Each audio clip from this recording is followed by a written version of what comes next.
Hi Chesspunks, welcome back. I am here with another video. So for today's video, I have a very cool and nice game, a very quick game actually between Yasser Seirawan and Vassily Ivanchuk. Now both the players need no introduction, but you are new to chess. Let me introduce you to them. So Yasser Seirawan is actually a Syrian-born grandmaster, but he is currently an US citizen.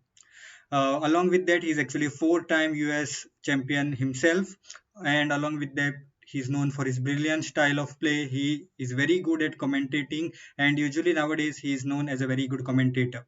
And Vasily Ivanchuk, also a great player himself, is known for his creative and colorful style of play that leaves many bamboozled. And on a very good day, he can literally beat anyone. So, a very good players from both sides. So, Yasser Sarwan is with the white pieces, and Vasily Ivanchuk is with the black pieces. So, let's see how a very nice game unfolded between these two legends. So, Seirawan opened with d4 and we have knight to f6 from Vasily Ivanchuk, normal opening. Then we have c4 taking space. Then we have g6 and now this g6 move is actually beginning of the King's Indian where black just puts this bishop on the g6 square and then begins an attack on the king side. So after Vasily Ivanchuk's uh, b6 we have this move of knight to c3 and then bishop to g7 and c4 now since black is allowing white to take the full center. Ashwin Saravan actually decides to take the full center, and now we have this move of d6. Probably in the future, black will strike back in the center with this move of e5. So now we have bishop to d3 from Yasir Saravan, and as I had told, the d5 e5 move comes, and now it is striking this central pawn. So Yashi Sarwan actually decides to gain space in the center. As you can see that Yashi Sarwan has now relinquished the tension that was there on the d4 square and he has pushed this move of d5. He is gaining the space in the center. But later on you will see that Vasily Ivanchuk will actually try to undermine this center, attack this center with a move like c6. So after d5 we have this move of h5 from Vasily Ivanchuk. He's also trying to gain some space on the queen side. Prepare this move of knight to a6 and then the knight can jump to these two squares as you can see. And after that we have this move of knight to e2 now. But Yasser Servan is either castling proposing to castle here or he is also has idea of playing f3. That's why the knight did not go directly to f3 because Yassi Saravan knows that the knight will come to the a6 square, then it will jump to the c5 square and then it will put pressure on this e4 square. So rather Yassi Saravan has his idea of pushing f3. Now we have idea that I had already proposed, that was knight to a6, and after knight to a6 we have this move f3, and now knight decides actually to retreat here, possibly with this idea of playing f5 in the future. Also maybe some ideas or to trade this bishop along this line open up because of this move of knight to d7. We have bishop to e3 from Caesar. He is now completely developing the both the king side as well as the queen side, and his idea could be to get this queen on the d2 square and then he can castle on either sides of the board depending on what Vasily Ivanchuk does here. So Vasily Ivanchuk actually now plays this move of bishop to h6. Now you might say that this bishop is just hanging in this position, but not actually. Yes, you can directly take it, but after this move of queen to h4, you can already see that the queen is actually forking both the king and the bishop. So you would actually have to either block with your knight or play this move of g3, after which I can just take this bishop. So Yassi Servan actually sees that and he does not take the bishop. He instead plays this move of queen to d2 now, maybe preparing to castle on the queen side. So we have takes from Vasily Ivanchuk and queen decides to take here, and you can already see that white is completely well developed and has finished his development. So now since the white actually has taken full control of the center. Usually, Black's idea in such positions is to undermine the center with a move like c6 or even e6. But since the pawn is already on e5, Vasily Ivanchuk actually chooses to go with this move of c6. A very good idea that you can keep in mind in your own games, because let's say your opponent has taken full control of the center, you can always undermine it with a move like c6, a very good move. After that, now again, both the sides are working towards the goal of their own, because now you can see that this with this move of queen to h6, this queen is now not allowing black to castle. By preventing it, you can see that the king can no longer castle because the queen is controlling the square. So that is why we have knight to c5 from Vasily Ivanchuk. He is now putting pressure on this. Maybe then this knight can come here and like sort of take advantage of white's king being still in the center. But Yassi Seirawan just comes and protect his bishop, and we have queen to b6 now from Ivanchuk. Actually, a better idea here could have been to maybe just release this tension here, or maybe play some sort of developing move, or even queen to b6 is not that worse or not that kind of a horrible move, but now it actually allows this very good move of bishop to b1 for Yassi Seirawan, and he actually plays it.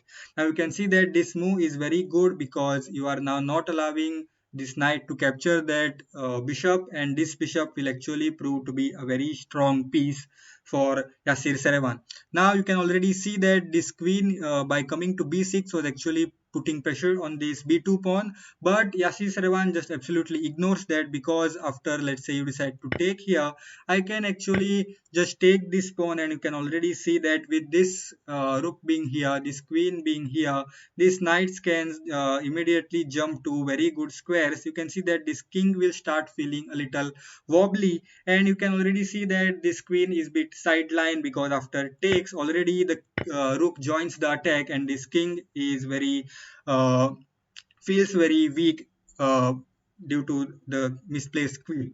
So of course, Vasily Ivanchuk does not go and take that poisoned pawn on b2. He instead plays this move of not bishop to d7. He instead plays this move of queen to e2, e7, and you can already see that this move is now very not very good for him, because the king will now remain in the center. Whatever castling rights that it had on this move on the square of e8, it has now lost because of this move of king to e7.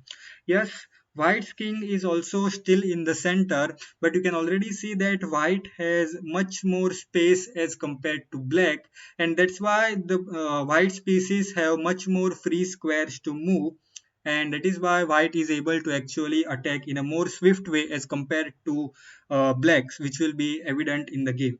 What maybe Vasily Ivanchuk could have done was this move of bishop to d7, wherein you are keeping possibilities of castling on the queen side, and maybe your king can be a little bit safe thereafter. So white just makes some move. But Vasily Ivanchuk instead goes with this move of king to e7, and now Yassi Servan's brilliant attack begins with this move of f4. You can already see that white is perfectly ready with all the pieces to completely destroy this king. And what better way to destroy a king than play a move like f4, completely opening up the position. As I had already discussed with you, that white's pieces are in a better way to attack the king because of the huge space that white has.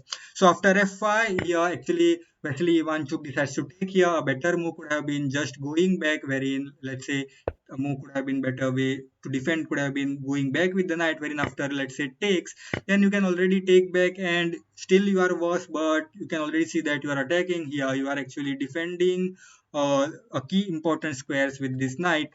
But Vasily Ivanchuk decides to take here, and now a very good concept is being showcased by Ivanchuk's opponent Yassi Seirawan here. He plays this move of rook to f1, getting the final rook into the game. You can see that all the pieces are sort of playing some role or the other. But this rook that is there on the h1 square, it is not doing anything apart from just sitting there. So Yasser Seirawan just gets his final piece into the game with this move of rook f1. Now all the pieces are just ready to jump everywhere and mate this black king that is there on e7. So we have now this move of rook to f8. Now actually Ivanchuk understands that the hotspot in this position is going to be the f7 square, so he supposedly defends it, but now the queen decides to just take this f4 pawn, and now you can already see that the queen is absolutely ready to bulldoze into black's position.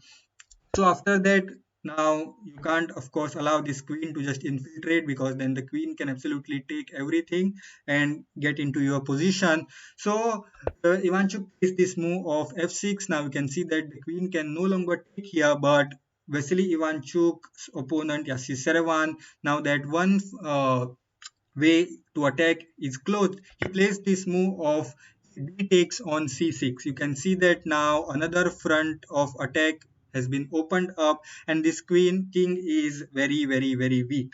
So now you can't take with a pawn, sort of to maybe not allow this knight to come here, but that just loses after queen takes on d6, and you can see that this king is very weak. It can only go here or here, and within a couple of moves it will die off.